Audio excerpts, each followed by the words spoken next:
हमारे कर्मचारी भी रहेंगे, हमारे पदाधिकारी भी रहेंगे, तो भीषण कार्रवाई की जाएगी, कठोर कार्रवाई की जाएगी।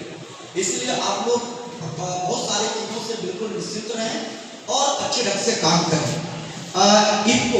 इफ्को के माध्यम से एक सरकारी संस्था है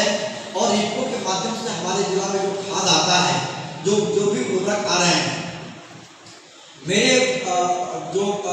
मेरी जानकारी है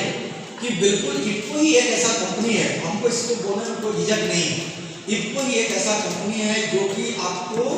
एक्वायर कर रही है और आपको बिक्री केंद्र तक इनके द्वारा पहुंचाने का काम किया जा रहा है। जब बिक्री केंद्र तक आपको उर्वरक पहुंचाया जा रहा है तो भाई आपको एक बात हम बताना चाहेंगे कि जितने भी हमारे पैक्स अध्यक्ष महोदय हैं,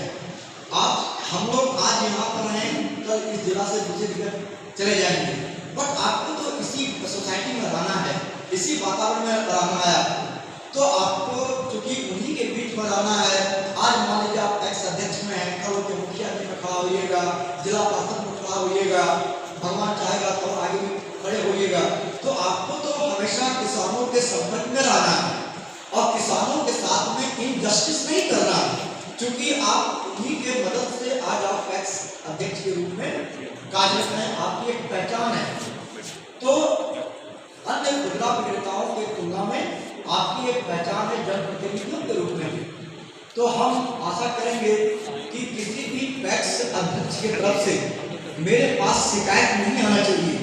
क्योंकि मेरे पास शिकायत आने के बाद में कुछ गुंजाइश नहीं, फिर किसी भी प्रकार का गुंजाइश नहीं है। ये